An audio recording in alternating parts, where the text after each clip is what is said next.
Hello বন্ধুরা, কেমন আছো সবাই? আশা করি সবাই অনেক ভালো আছো। আজকে আবারও চলে আসলাম তোমাদের মাঝে তোমাদের জনপ্রিয় নাটক ভাগ্যরেখা নাটকের 424তম পর্ব নিয়ে। তো বন্ধুরা, তোমরা যদি আমার চ্যানেলে নতুন দর্শক হয়ে থাকো তাহলে ভিডিওটি দেখার আগে চ্যানেলটি অবশ্যই সাবস্ক্রাইব করবে, কেননা ভাগ্যরেখা নাটকের নতুন নতুন পর্বের আপডেটগুলো আমাদের চ্যানেলেই সর্বপ্রথম দেওয়া হয়ে থাকে। তো বন্ধুরা, চলো দেখা যাক 424তম পর্বে কি ঘটতে চলেছে। অভয় যখন রোশনির কাছে বসেছিল, অভয়ের ফোনে একটা ফোন আসে। তখন অভয়কে বলে, তোমাকে আজকের মধ্যে কাজ সারতে হবে অভয়। তখন অভয় বলে, ঠিক আছে স্যার, আমি আসছি। এই কথা বলে অভয় ফোন কেটে দেয়। অন্যদিকে কীর্তি মনে মনে বলে, আজ আমি তোমার সত্যটা বের করব অভয়, তোমাকে আমি জেলে ভরে ছাড়বো অভয়। এই কথা বলে কীর্তি একটা চাদর গায়ে দিয়ে মুখ ঢেকে বাইরে যায়। আর বরুণ কীর্তিকে বাইরে যাওয়া দেখতে পাই। আর অপরদিকে অভয় একটা বন্দুক নিয়ে বাইরে যায়। অভয়কেও শ্রদ্ধা দেখতে পাই। শ্রদ্ধা মনে মনে বলে, অভয় এত রাতে কোথায় যাচ্ছে? তখন শ্রদ্ধাও যায় অভয়ের পেছন পেছনে। অন্যদিকে কীর্তি পুলিশ স্টেশনের এর সামনে একটা কাগজ রেখে আসে। পুলিশটি পড়ে থাকা কাগজটি দেখতে পাই। কাগজের ভেতরে ছিল একটি পেন ড্রাইভ। কাগজের ভেতরের পেন ড্রাইভটি চালু করে পুলিশ আর অভয়কে দেখতে পাই। অন্যদিকে অভয় যায় ওই লোকটির সাথে দেখা করতে, আর শ্রদ্ধা সবকিছু দেখে নেয়। শ্রদ্ধা মনে মনে বলে, অভয় আবারও বাব্বারশের গ্যাংয়ের সাথে হাত মিলিয়েছে।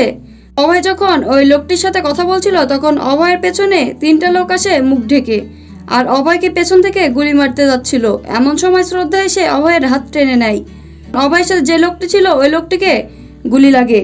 ওই লোকটি মাটিতে পড়ে যায়। ওইদিকে অভয়ের বাড়িতে পুলিশ আসে, আর রোশনি ও অভয় শ্রদ্ধাকে খোঁজে। পুলিশকে দেখে সবাই অনেক অবাক হয়ে যায়। পুলিশ অভয়কে খুঁজে।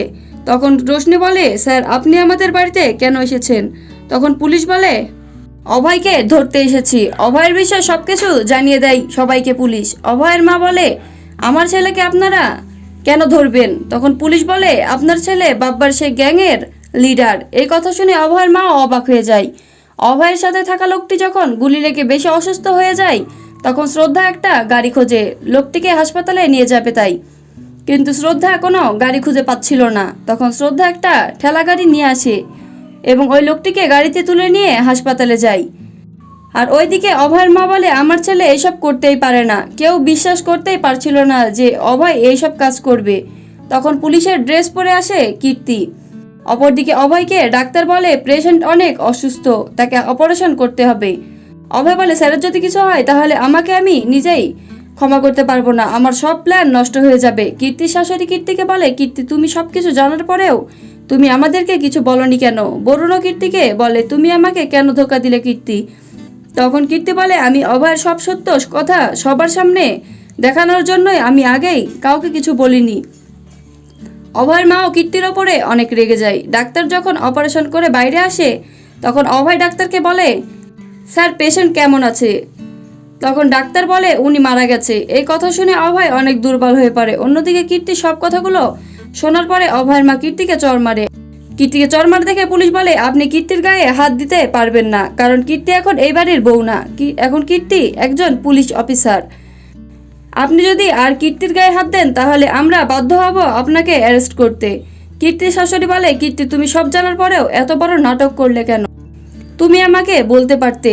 তখন কীর্তি বলে, আমি কাউকে বিশ্বাস করি না। তখন কীর্তির ওপর অনেক রেগে যায় কীর্তির শাশুড়ি। পুলিশ বলে, আপনারা বলেন অভয় কোথায়, তা না হলে আমরা অভয়কে খুঁজে বের করব। তখন পুলিশগুলো সেখান থেকে চলে যায় আর তাদের পেছন পেছন যায় বরুণ। আর তখনই অভয়ের মা মাথা ঘুরে পড়ে যায়। অতঃপর অভয়ের মাকে সবাই মিলে সুস্থ করে তোলে আর ঋতু শ্রদ্ধাকে ফোন দেয়। ঋতু শ্রদ্ধাকে ফোন দিয়ে সব সত্য কথাগুলো বলে দেয়। আর অন্যদিকে সবাই মিলে অভয়কে ধরে এবং অভয়কে চোর বলে সবাই অনেক মারধর করছিল। আর তখনই সেখানে আসে পুলিশ। তাহলে কি এবার অভয়কে পুলিশ ধরে নিয়ে যাবে? সেটা তোমরা জানতে পারবে আগামী 425তম পর্বে। তো বন্ধুরা, আজকের ভিডিওটি এখানেই শেষ এবং পরের নতুন নতুন পর্বের আপডেট পেতে আমাদের সাথেই থেকো। ভালো থেকো, সুস্থ থেকো, ধন্যবাদ।